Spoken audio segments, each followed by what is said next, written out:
Welcome back. देश में आज एक ऐसी पाठशाला सजी जिसमें टीचर थे प्रधानमंत्री मोदी और स्टूडेंट्स थे देश भर के छात्र, उनके पेरेंट्स और टीचर्स। कोई प्रधानमंत्री के सामने बैठा था तो कोई हजारों किलोमीटर दूर से ऑनलाइन जुड़ा था। परीक्षा की टेंशन से लेकर नई शिक्षा नीति तक, गेम के एडिक्शन से लेकर इंटरनेट के दुरुपयोग तक, 2.5 घंटे तक जो जवाब प्रधानमंत्री मोदी ने दिए वो हर देशवासी को सुनने चाहिए।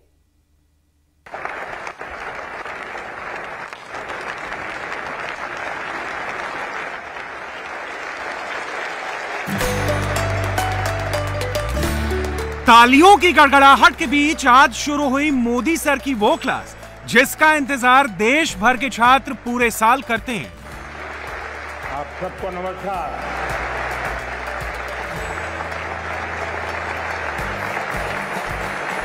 परीक्षा पर चर्चा का ये 5वां साल था, लेकिन आज जो हुआ वो देश ने पहले कभी नहीं देखा। परीक्षा पर चर्चा से पहले प्रधानमंत्री मोदी बच्चों के बनाए प्रोजेक्ट्स की प्रदर्शनी देख रहे थे। अचानक एक जगह पर नजर ठहर गई। केंद्रीय विद्यालय के 2 छात्रों ने एक छोटा सा रेडियो बनाया था, उस पर मन की बात लिखा था। उसके बाद जो हुआ वो ये 2 बच्चे कभी नहीं भूल पाएंगे। प्रधानमंत्री ने जेब से पेन निकाले और ट्रांजिस्टर पर दोनों बच्चों का ऑटोग्राफ मांग लिया। That's a little radio transistor with Man Ki Baat, a 3D printed radio transistor. Who knows what all these children will develop and print in the future. The Prime Minister has asked the students to autograph this little device for him.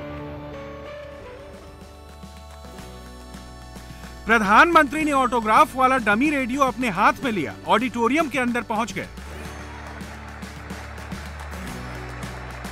और फिर तालियों की गड़गड़ाहट के बीच शुरू हुई परीक्षा पर चर्चा। परीक्षा पे चर्चा 2022 में कोटि-कोटि अभिनंदन। तो मेरे लिए आज का कार्यक्रम जरा विशेष खुशी का है, क्योंकि एक लंबे अंतराल के बाद आप सबसे मिलने का मौका मिल रहा है। प्रधानमंत्री मोदी की पाठशाला में पहला सवाल पूछा दिल्ली की खुशी जैन। ये अच्छी बात है, खुशी से शुरू हो रहा है।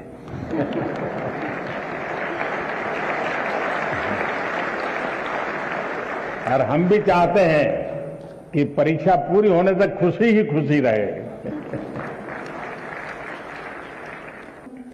मान्यवर, मेरा प्रश्न है, जब हम घबराहट की स्थिति में होते हैं तो परीक्षा के समय हम तैयारी कैसे करें? देखिए, आपके मन में भय क्यों होता है, ये प्रश्न मेरे मन में है। क्या आप पहली बार एग्जाम देने जा रहे हैं? क्या आप में से कोई नहीं है जो पहली बार एग्जाम देने जा रहा है? मतलब कि आपने बहुत सारी एग्जाम दे चुके हैं और अब तो आप प्रकार से एग्जाम के इस दौर से आखिरी छोर की तरफ पहुंच चुके हैं। इतना बड़ा समंदर पार करने के बाद किनारे पर डूबने का डर, ये तो दिमाग में बैठता नहीं है। तो पहली बात है कि आप मन में एक बार तय कर लीजिए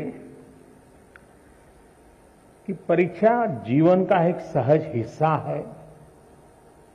हमारी विकास यात्रा का छोटे पड़ाव है और उस पड़ाव से हमें गुजरना है। हम गुजर चुके हैं।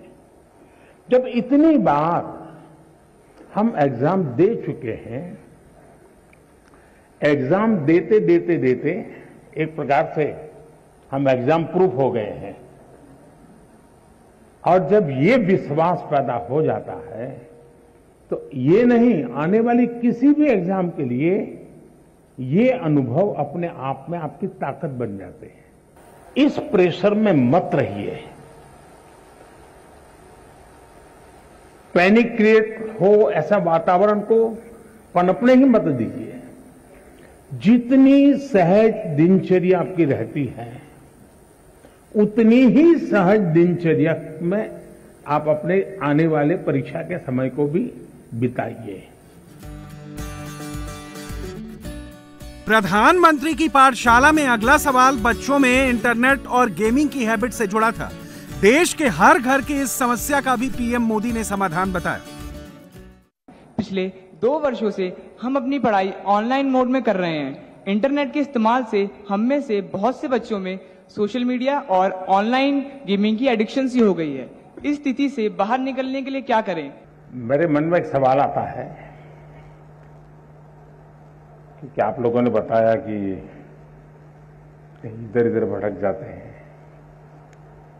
थोड़ा अपने आप को पूछिए कि जब आप ऑनलाइन रीडिंग करते हैं तो सचमुच में रीडिंग करते हैं कि रील देखते हैं?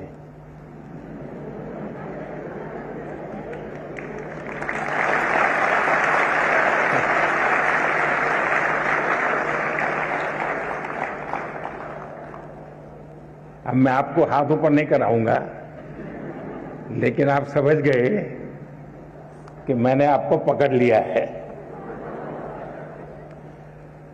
हकीकत में दोष ऑनलाइन या ऑफलाइन इसका नहीं है। आप अनुभव किए होंगे, क्लास में भी बहुत बार आपका शरीर क्लासरूम में होगा, आपकी आंखें टीचर की तरफ होगी, लेकिन कान में एक भी बात नहीं जाती होगी, क्योंकि आपका दिमाग कहीं और होगा। कान को तो कोई दरवाजा नहीं लगाया है, कोई खिड़की नहीं लगाई, लेकिन मन कहीं और है तो सुनना ही बंद हो जाता है, रजिस्टर ही नहीं होता है। जो चीजें ऑफलाइन होती हैं वही चीजें ऑनलाइन भी होती हैं। इसका मतलब है कि माध्यम समस्या नहीं है, मन समस्या है।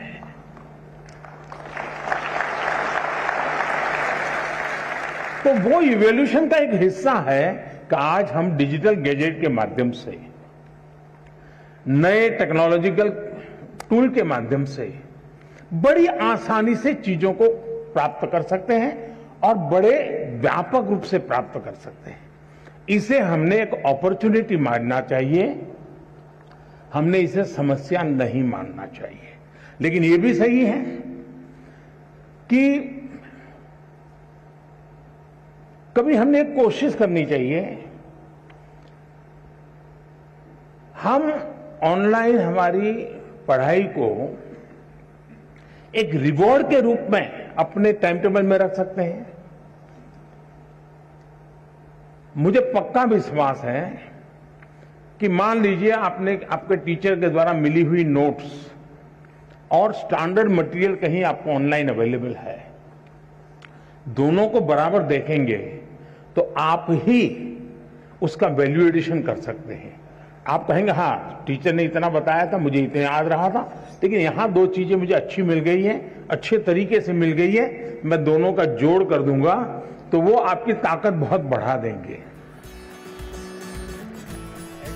तालियों की गड़गड़ाहट के बीच छात्रों के अलावा टीचर्स ने भी प्रधानमंत्री से सवाल पूछे और परीक्षा पे चर्चा में नई शिक्षा नीति का मामला भी उठा। नई शिक्षा नीति छात्रों को उनके कौशल को विकसित करने में नए अवसर कैसे प्रदान करेगी? जरा गंभीर प्रकार का सवाल पूछा है और इतने कम समय में उसका पूरा विस्तार से जवाब देना भी कठिन है।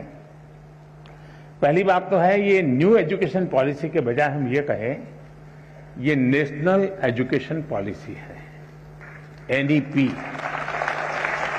कुछ लोग एन को न्यू कहते हैं, एक्चुअली ये नेशनल एजुकेशन पॉलिसी है।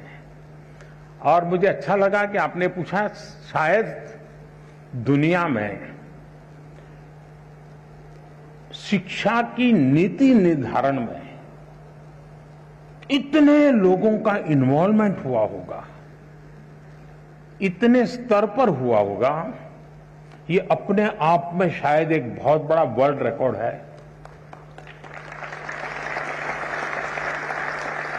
2014 से जब मुझसे इस कार्य के लिए आप सबने पसंद किया, तो शुरुआत से इस काम पर हम लगे थे। करीब 6-7 साल तक बहुत ब्रेनस्टॉर्मिंग हुआ, हर स्तर पर हुआ। गांव के शिक्षकों के बीच हुआ, गांव के स्टूडेंट्स के बीच हुआ, शहर के शिक्षकों के बीच हुआ, शहर के स्टूडेंट्स के बीच हुआ। बॉयज स्टूडेंट्स ने कहा, गर्ल्स स्टूडेंट्स ने कहा, दूर सुदूर पहाड़ों में, जंगलों में, यानी एक प्रकार से हिंदुस्तान के हर कोने में सालों तक इस विषय पर ब्रेनस्टॉर्मिंग हुआ।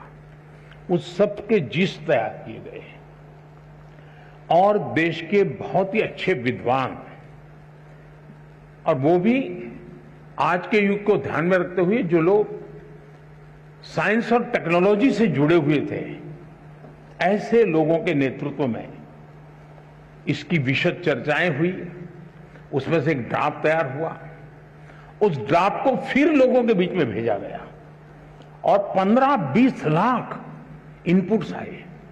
यानी इतना बड़ा एक्सरसाइज, इतनी व्यापक एक्सरसाइज, उसके बाद एजुकेशन पॉलिसी आई है। और ये एजुकेशन पॉलिसी को मैंने देखा है कि पॉलिटिकल पार्टी, सरकार कुछ भी करें तो कहीं न कहीं से तो विरोध का स्वर, कुछ न कुछ तो हर कोई मौका ढूंढता रहता है। लेकिन अब मेरे लिए खुशी की बात है कि नेशनल एजुकेशन पॉलिसी का हिंदुस्तान के हर तबके में पुरजोश स्वागत हुआ है। और इसलिए इस काम को करने वाले सब अभिनंदन के अधिकारी, लाखों लोग हैं जिन्होंने इसको बनाया है। इंडिया टीवी हर वक्त हर जगह डाउनलोड करने के लिए सर्च करें India TV news Google play store या ऐप स्टोर पर।